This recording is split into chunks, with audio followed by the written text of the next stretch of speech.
I absolutely love interior design. Over the last 7 years, I've been slowly um, designing my home room by room, and I made some mistakes along the way, but also discovered some new things about what I liked and how I wanted my home to feel.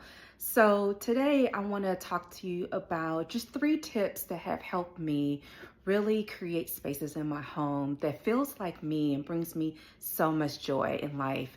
And so the one thing I absolutely love to do is mix old with new. If you've been following me for a while, you know I absolutely love vintage and antiques and mixing them in throughout my interiors. I love this because vintage really tells a story. It really brings the soul to your home. It helps you create spaces that are usually unique to who you are. And I love sourcing vintage items, either from antique fairs, um, state sales, Etsy, you name it. I love the hunt. I love when I find something unique that I can bring into my home, and it just makes me smile when I walk past it. So I definitely encourage you to really think about bringing in vintage and antiques into your home and mixing them with your more newer pieces.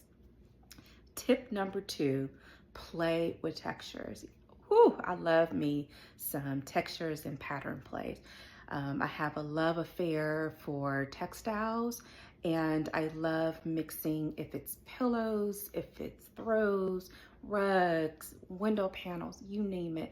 This is a good way for me to express my creativity throughout my home. And what works for me is to use color palettes that are similar to each other. So right now I am using blue. I just really love the color blue in different variations of it, and it's sprinkled through my whole house.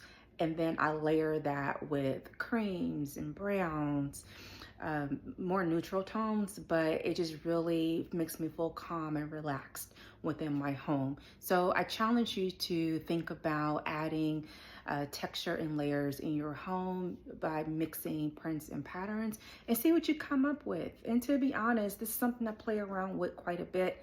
Sometimes I get it right, sometimes I don't, but I still like to see what I can create when I use my creativity. And the third tip is to incorporate art in your home. You can see behind me, I have a couple of my favorite pieces that I've had for quite a while. I think art is a great way to bring color into your home, especially if you have more of a neutral tone color palette. It's a great way to express your creativity.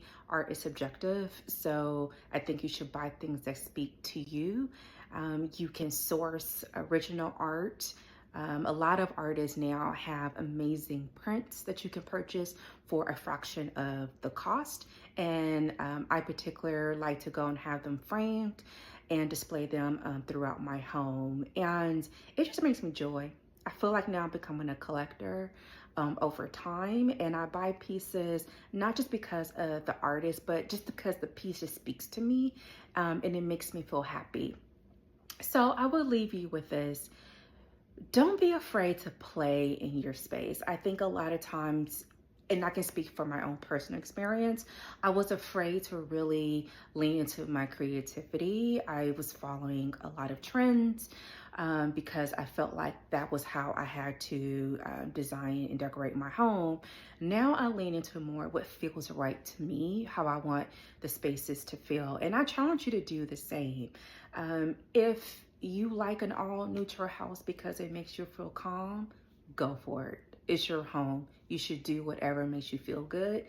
If you like to have a ton of colors in your home because it sparks joy and creativity, I say go for it.